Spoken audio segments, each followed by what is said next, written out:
casquette. So, just need to have a look at the time.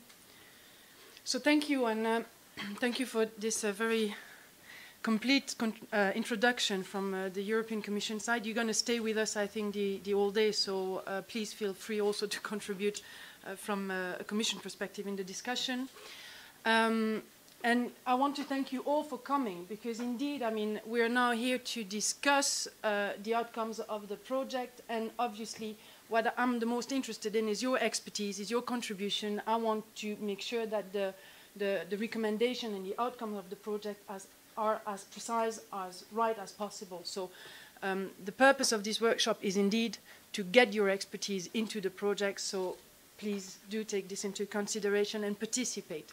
Now, before we enter into the details, this is an overview of the 1.5-day event.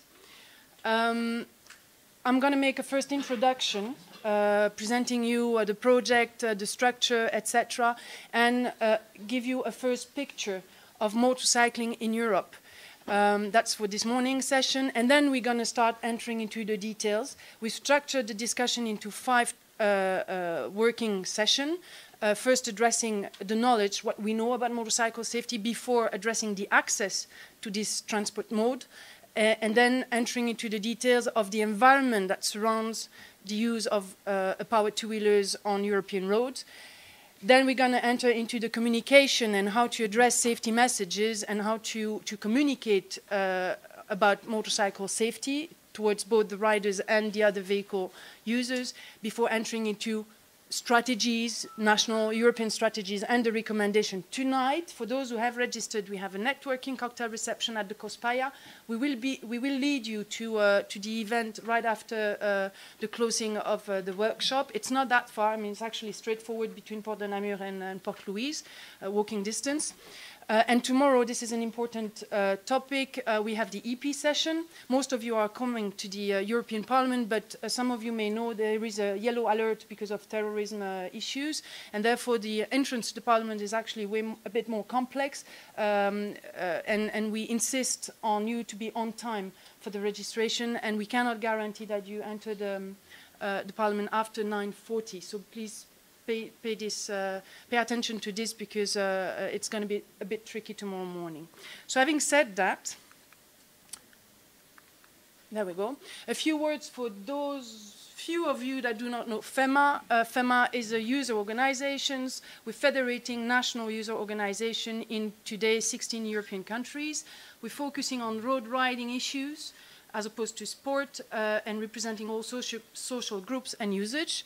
And we're acting as a go-between between European institutions and EU policymakers and the riding community. We have an office here in Brussels.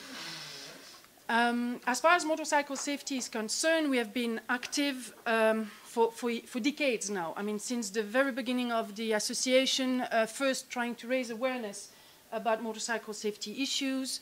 That was at the beginning. Then we started with targeted initiatives. We then contributed to a platform for discussion like the Leader Armor Workshop. And then we also invested the area of standardization, quite a complex area to work on before launching our own project like RiderScan, which really aimed at providing all the expertise available for the motorcycle safety debate.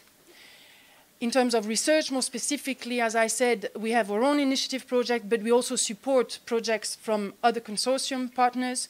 We're also involved in advisory boards of several projects, and we have been part of some of the European projects identified there, which is also why we thought it was about time to gather all this information and expertise.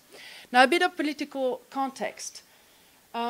Why RiderScan? Because basically we've started to see a lot of focus on motorcycle safety being at international level or European and national level, being with the Decade for Action, but also the communication from the Commission, and then different national strategies. So we thought it was about time to gather all this information in a consistent manner. The OECD Lillehammer workshop, I will talk a lot about this one, was a starting point at European level because for the first time an international group of motorcycle safety experts gathered and discussed for 2 days about motorcycle safety issues and came up with a list of 20 recommendations. That was a hard work, and this was basically the start to some extent of the work from a consistent approach. I will come back to this. As I mentioned, there was the European communication, which also addressed motorcycle safety and focus on education and training, infrastructure, but also focus on vulnerable road users. And then, as I said, we saw several stakeholders' initiatives, being national strategies, motorcycle strategies, but also like ASEM, the infrastructure handbook, trying to compile the guidelines, etc. So we started to see many initiatives in this area. The European Motorcyclist Forum that Casto mentioned was also a first attempt to set up a platform for discussion in order to have this exchange of views between road authorities and discuss about common objectives. And this is something I've prepared for you. I think it's a bit small, but maybe you, I mean, small for me, but maybe for you it's okay. So this is somehow for Europe. I insist for Europe because if you look at international, the picture is slightly bigger. But for Europe, I consider that the starting point to some extent is the MAIDS database collection in 2004. Of course, the data was a bit earlier than that, but the report came out in 2004. That was the first time that we had a European comparison of accident causation factors and the reason behind the accidents with the MAIDS database. Following this, there was the setup of the CARE database. Now, I'm not quite sure about the precise date, but it's around this MAIDS work. The CARE database is the European common database for accident and accident statistics, let's say. And the important thing about the CARE database is the only European reference about safety information in Europe. Out of this came the first ERSO report from the European Road Safety Observatory. Now, the ERSO report and the recommendation from the ERSO report in 2006 came out of the CARE database. So we were not quite happy with the outcomes of the ERSO report, and we started discussing internally about what should be the strategy to improve motorcycle safety. This was discussed actually at the famous Lillehammer workshop in 2008, and we found out already that there was some issue with the data collection process from the CARE database. So we will dig into this issue later on in session 1. Then, in the meantime, there was several research projects going on from FP6 framework program, FP7, and now FP8. And Casto mentioned the Safer Wheels, which is the latest in-depth data collection project, which is now starting, coordinated by Loughborough University, which is the latest one for motorcycle safety. And there was the communication from the Commission. It's really starting to become small for me. I'm getting old, I'm getting 40. So there was the European Commission for Road Safety in 2010, approximately. Following this, that's when we started to decide, to say, okay, we need to gather all this information. The Rider Scan proposal was set up at that time, and in parallel, there was this Dakota project. Very interesting project, because it focuses on data collection throughout Europe, all vehicles, including motorcycles, but all vehicles. And to some extent, Rider Scan did a following work from the Dakota. We used the outcomes of Dakota, and we digged into more specifically in what concerns power two-wheelers. And indeed, Jorianis from Dakota was very helpful in providing us all this information to feed the Rider Scan search. So the data collection from Rider Scan started in 2011. We had 2 user forum, 2 motorcyclist forum, and then here we are now in 2015 with the latest milestone. And in parallel, and this is the reason why I invited Pierre, and Pierre is going to introduce a few of the outcome of the report. In parallel, the OECD, who had set up the Lillehammer workshop, also did some interesting work, collecting national expertise, national experts, and coming out with a motorcycle safety report. OECD is international. It's of course also the United States, Australia, etc. But Pierre is going to provide us, in the course of the discussion, the relevant input for the European debate. So there we are, and so here we need to feed the process, let's say. And after that, well, all this information gathered will feed the midterm review of the communication on road safety from the European Union, but then other political discussion on driving license, being the midterm review of the third driving license directive, which is announced, and then the discussion of the coming for driving license directive and all the other discussions. So this is really a milestone, I believe, for motorcycle safety, and for me there will be a before and an after RiderScan project, I believe. So RiderScan, what is it? RiderScan objective aims at gathering knowledge. What has been done? What is the expertise? And what are the best practices? Because we want to identify the specific needs for action, being at European or at national level. And another important thing is to disseminate, because a lot of these projects are there, a lot of this expertise is there, but is not known. So the objective of RiderScan was create a dynamic, a network, an exchange, and that information is there, and people know it's going to be there. So when people need it, it's possible to get it. 8 safety area. Basically, all safety area except vehicles.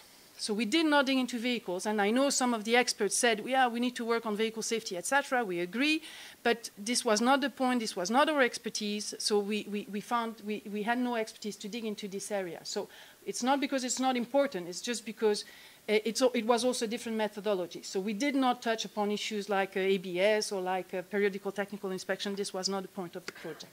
But all the rest, area infrastructure, data collection, research, awareness campaigns, etc., were touched upon. So here are the deliverables. And one of the interesting outcomes, which was not foreseen at the very beginning, is by doing this collection process, we also came out with a very clear picture, a clearer and clearer picture of motorcycling in Europe. Because with the targeted surveys that we set up, with the information we were collecting, we started to see strong differences between the countries depending on what we were talking about. So we added a deliverable. We added a motorcycling community deliverable at the end because we thought it was relevant to be able to provide this overview of the difference in terms of motorcycling throughout Europe. The methodology used, well, first of all, we started with a review of what was available at European level. Then we set up targeted surveys, general surveys, more specific surveys on ITS and on training. We had stakeholders consultation at national level with amplifying question, at European level with association and expert groups. We had forums where we exchanged and discussed more specifically this information. You may remember last year the ITS fora where we discussed intensively about ITS issues. We have all this information reviewed. It was a continuous reviewing process by the different stakeholders in order to identify the priorities and provide recommendations, which we will discuss today, and before having these recommendations validated by the selected experts for each deliverables. Of course, we would not have been able to do all this data collection process without the active and intense support of all the partners, being financial partners. As Casto said, the Commission was financing only 50% of the project, so we had to find other financial partners, being for the entire project or for individual events like this one. The technical support of a lot of the partner university, UNIFI, for some activities. Obviously, the motorcycling community. Interestingly, for the first time, we managed to get the motorcycle press involved into the dissemination of the information and the collection of information for the different part of the projects. And of course, the members, THEMA members, FIM members who actively contributed in a way or another, being the translation, being the analysis, being the support in the dissemination. So it's really a network of involved partners which has been, which needs to be thanked. A few striking numbers. 29 countries. 815 project-related resources stored in a database with detailed information, with a search tool enable us to find very specific information. 137 project-related experts interviewed. 15,485 surveyed motorcyclists, out of which 797 people agreed to enter in a research panel to further develop knowledge on motorcycling safety throughout Europe. 17 infrastructure handbooks compiled, 9 national accident reports analyzing details, etc., etc. It's a lot of information to be searched.